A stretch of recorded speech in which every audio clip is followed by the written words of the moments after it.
السلام علیکم۔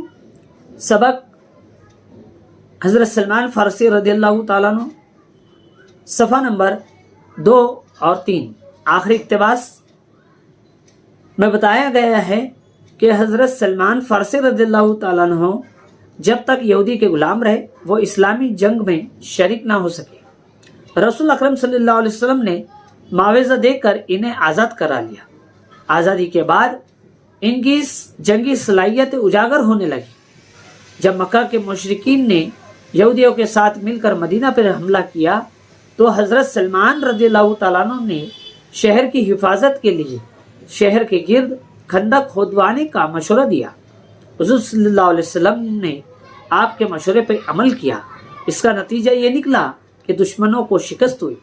اس طرح طائف کی جنگ میں ان کے مشورے سے منجنیق یعنی گلیل کا استعمال کر کے دشمنوں کو شکست دی گئی۔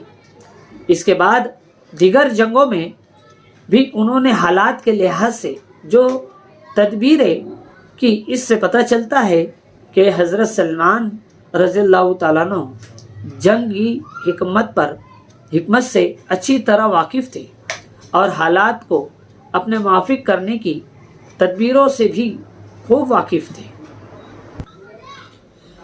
حضرت سلمان رضی اللہ تعالیٰ عنہ آپ صلی اللہ علیہ وسلم کے سچے عاشق رسول تھے۔ آپ صلی اللہ علیہ وسلم حضرت سلمان فارسی رضی اللہ تعالیٰ عنہ حضور صلی اللہ علیہ وسلم کے سچے عاشق رسول تھے۔ آپ صلی اللہ علیہ وسلم کی تعلیمات اور اللہ کے احکام پر ہمیشہ عمل کرتے تھے۔ مدائن کے ناظم اعلیٰ ہونے کے باوجود انہوں نے حکومت سے کوئی عطیہ نہیں لیا۔ اپنی محنت کی کمائی پر گزر بسر کرتے تھے، سادہ زندگی گزارتے تھے۔